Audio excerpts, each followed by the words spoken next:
সাংবিধানিক জায়গা থেকে বারবার মানুষ প্রতারিত হয়েছে। ডেমোক্রেসির বিউটি সংসদে উত্তপ্ত বিতর্ক হবেই। এখন সেই সংসদ ছেড়ে রাজপথে যাওয়ার ঘোষণা আসছে।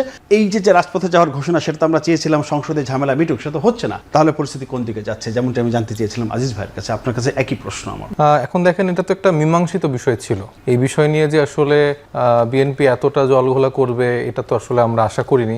যদিও প্রথম থেকে ঐতিহাসিকভাবে মানে আমি ব্যক্তিগতভাবে বা আমাদের দল এই রাজনৈতিক দলগুলোর উপর কিন্তু কখনোই ভরসা করেনি। আপনার টকশোতে অনেকবার কিন্তু আমরা বলেছি এই 3 দলীয় রূপরেখার ঐক্যজোটের যে রূপরেখার 1990 সালের পরবর্তী সময় এবং রাজনৈতিক দলগুলো যে বারবার আসলে ক্ষমতার জন্য জনগণের সাথে প্রতারণা করে, সেই ইতিহাস থেকে আমরা কিন্তু এই সময়গুলোতেও কিন্তু আমরা বারবার বলেছি যে এই বড় রাজনৈতিক দলগুলো কিন্তু এরকম করতে পারে। তো সেটাই কিন্তু আমরা দেখছি। তারপরও আমরা যে কয়েকটা অধিবেশন হলো আমরা দেখেছি যে বিরোধী দল থেকে এনসিপি, বাংলাদেশ জামাত ইসলামী সহ যারা ছিলেন বিএনপি বিপক্ষের যারা ছিলেন সংসদে, তো তারা কিন্তু চেষ্টা করেছেন মানে সংসদীয় জায়গা থেকে সাংবিধানিকভাবে যে ক্রাইটেরিয়াতে আসলে বিলগুলো উত্থাপন করা যায় এবং এই বিষয়ে আলাপ আলোচনার মাধ্যমে সুরাহা করার যতগুলো পদ্ধতি ছিল সেগুলো তোলার চেষ্টা করা হয়েছে। কিন্তু আমরা বারবারই দেখেছি যে সংবিধান বিষয়ে খুবই বিশেষজ্ঞ আমাদের সালাউদ্দিন ভাই থেকে শুরু করে তারা বারবার ব্যাপারগুলোকে সংবিধানের বাইরে ব্যাপারগুলো উল্লেখ করে এবং পরবর্তীতে আমরা দেখেছি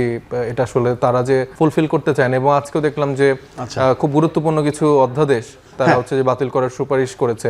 তো মানবাধিকার কমিশন, গুম প্রতিরোধ কমিটি, তারপর আপনার গণভোট, পুলিশ কমিশন অধ্যাদেশ, এখন তো সংসদে এটা সুরাহা করার তো কোনো সম্ভাবনা আমরা দেখতে পাচ্ছি না। তো আমরা তো চেয়েছিলাম সুন্দরভাবে সুষ্ঠুভাবে এই ব্যাপারগুলো যেন পার্লামেন্টেই সুরাহা হয়, সেটাই তো আমরা চেয়েছি। কিন্তু সেক্ষেত্রে আমরা দেখতে পাচ্ছি না যে বিএনপির থেকে সেরকম কোনো সদিচ্ছা আছে।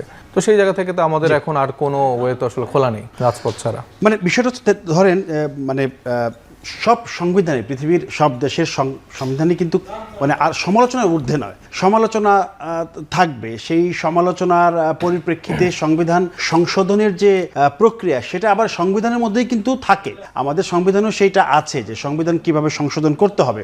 এখন সংবিধান যতটুকু সংশোধন, এর আগে তো অনেকগুলো সংশোধন হয়েছে, আচ্ছা সেগুলো আবার বাতিলও হয়েছে না। হ্যাঁ, এক সরকার আসলে আরেক সরকার এসে বাতিল করে দিচ্ছে এবং এই সংশোধনের যে সিলসিলা সেই জায়গাটা তো আমরা দেখেছি যে এখানে বাংলাদেশের সাংবিধানিক জায়গা থেকে বারবার মানুষ প্রতারিত হয়েছে। তো আমরা তো প্রথমত বলেছিলাম যে আসলে এই সংবিধানকে আমরা ছুঁড়ে ফেলতে চাই, কিন্তু যেই বাস্তবতার প্রেক্ষিতে রাজনৈতিক দলগুলো মিলে আসলে ঐকমত্য কমিশনের যে সিদ্ধান্ত হয়েছে সেখানে আসলে সংস্কারের বিষয়টি আলাপ এসছে এবং সেই অনুযায়ী কিন্তু এটা একটা সলভ ইস্যু। মানে এখন কিন্তু আমার আলাপ আলোচনা করা উচিত এই বাংলাদেশের বিদ্যমান অন্যান্য সমস্যা নিয়ে, যে তেলের যে সংকট তৈরি হয়েছে বা আরো নানা আনুষঙ্গিক যে বিষয়, হাম ইস্যুতে, এগুলোতে না করে অলরেডি এই 8-9 মাস হাজার হাজার কোটি টাকা খরচ করে যে চা বিস্কুট খেয়ে যে সালাউদ্দিন ভাইরা মিটিং করলো, সেটার সলভ একটা ইস্যুকে আবার যে তারা সংসদে টেনে জনগণের যে আরো অনেক গুরুত্বপূর্ণ বিষয় আছে সেগুলোকে অ্যাভয়েড করে আবার মানে দেশটাকে আরো ডিলের মধ্যে ফেলে দিচ্ছে।